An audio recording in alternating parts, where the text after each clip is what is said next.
The book of Jasher, chapter 15.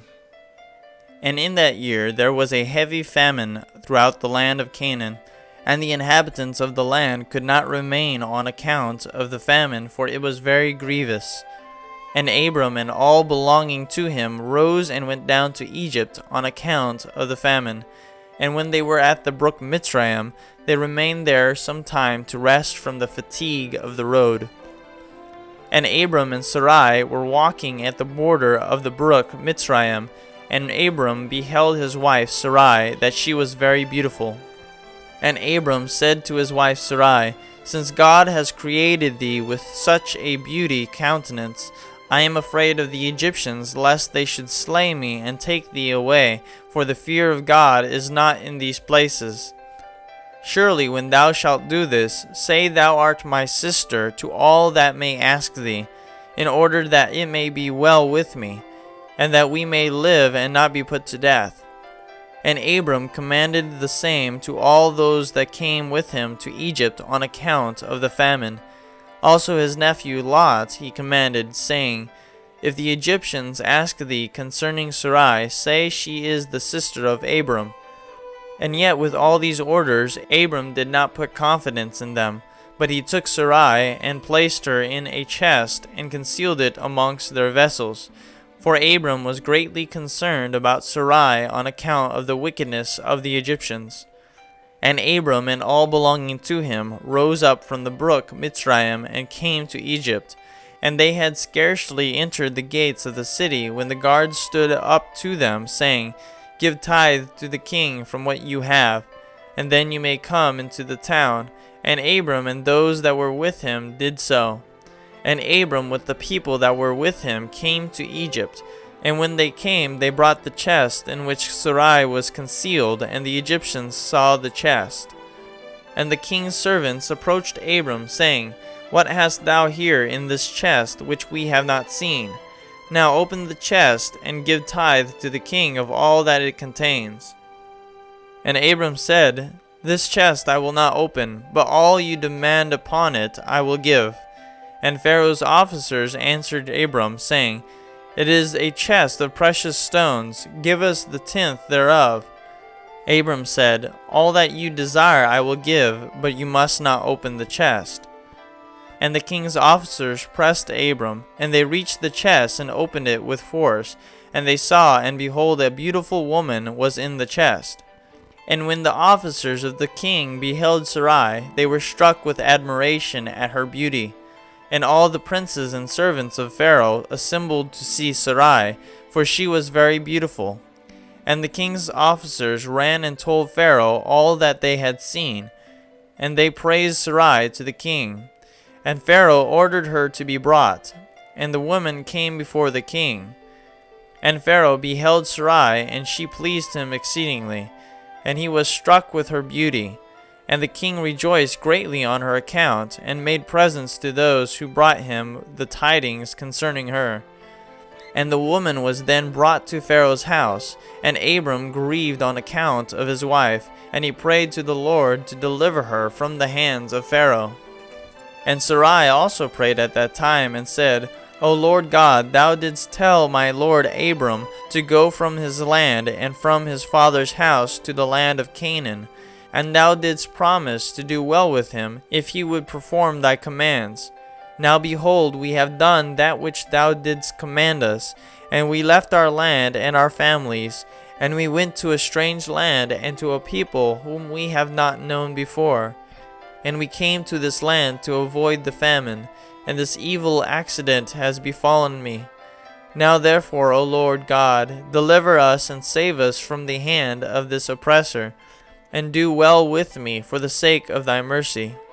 And the Lord hearkened to the voice of Sarai, and the Lord sent an angel to deliver Sarai from the power of Pharaoh. And the king came and sat before Sarai, and behold, an angel of the Lord was standing over them.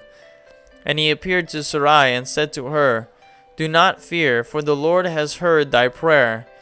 And the king approached Sarai and said to her, What is that man to thee who brought thee hither? And she said, He is my brother. And the king said, It is incumbent upon us to make him great, to elevate him, and to do unto him all the good which thou shalt command us.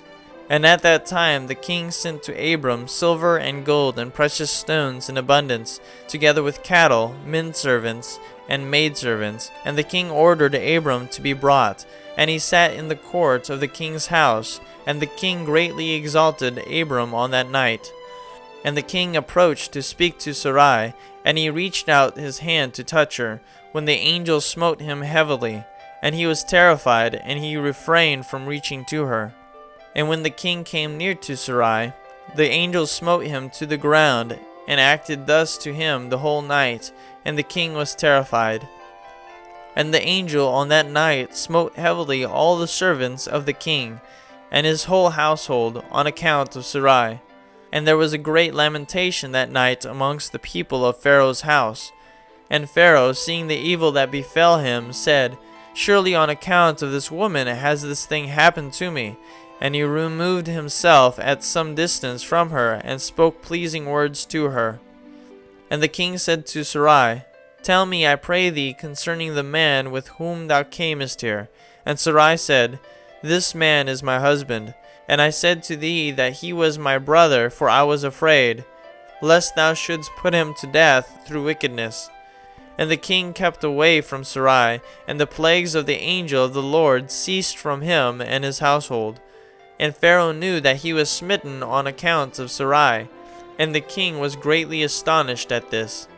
And in the morning the king called for Abram, and said to him, What is this thou hast done to me? Why didst thou say, She is my sister? Owing to which I took her unto me for a wife.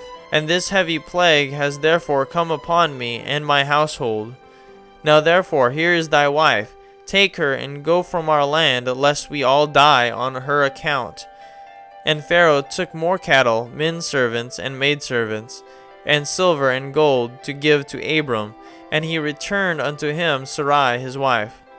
And the king took a maiden whom he begat by his concubines, and he gave her to Sarai for a handmaid. And the king said to his daughter, It is better for thee, my daughter, to be a handmaid in this man's house, than to be a mistress in my house, after we have beheld the evil that befell us on account of this woman. And Abram arose, and he and all belonging to him went away from Egypt. And Pharaoh ordered some of his men to accompany him, and all that went with him. And Abram returned to the land of Canaan, to the place where he had made the altar, where he at first had pitched his tent. And Lot the son of Haran, Abram's brother, had a heavy stock of cattle, flocks, and herds, and tents, for the Lord was bountiful to them on account of Abram. And when Abram was dwelling in the land, the herdsmen of Lot quarreled with the herdsmen of Abram, for their property was too great for them to remain together in the land, and the land could not bear them on account of their cattle. And when Abram's herdsmen went to feed their flock, they would not go into the fields of the people of the land. But the cattle of Lot's herdsmen did otherwise, for they were suffered to feed in the fields of the people of the land. And the people of the land saw this occurrence daily, and they came to Abram and quarreled with him on account of Lot's herdsmen. And Abram said to Lot, What is this thou art doing to me, to make me despicable to the inhabitants of the land, that thou orderest thy herdsmen to feed thy cattle in the fields of other people? Dost thou not know that I am a stranger in this land amongst the children of Canaan? And why wilt thou do this unto me? And Abram quarreled daily with Lot on account of this. But Lot would not listen to Abram, and he continued to do the same, and the inhabitants of the land came and told Abram. And Abram said unto Lot, How long wilt thou be to me for a stumbling block with the inhabitants of the land? Now I beseech thee, let there be no more quarreling between us, for we are kinsmen. But I pray thee, separate from me. Go and choose a place where thou mayest dwell with thy cattle and all belonging to thee, but keep thyself at a distance from me, thou and thy household. And be not afraid in going from me, for if anyone do an injury to thee, let me know, and I will avenge thy cause from him, only remove from me. And Abram had spoken all these words to Lot. Then Lot arose and lifted up his eyes toward the plain of Jordan. And he saw that the whole of this place was well watered, and good for men, as well as affording pasture for the cattle. And Lot went from Abram to that place, and he there pitched his tent, and he dwelt in Sodom, and they were separated from each other. And Abram dwelt in the plain of Mamre, which is in Hebron, and he pitched his tent there, and Abram remained in that place many years.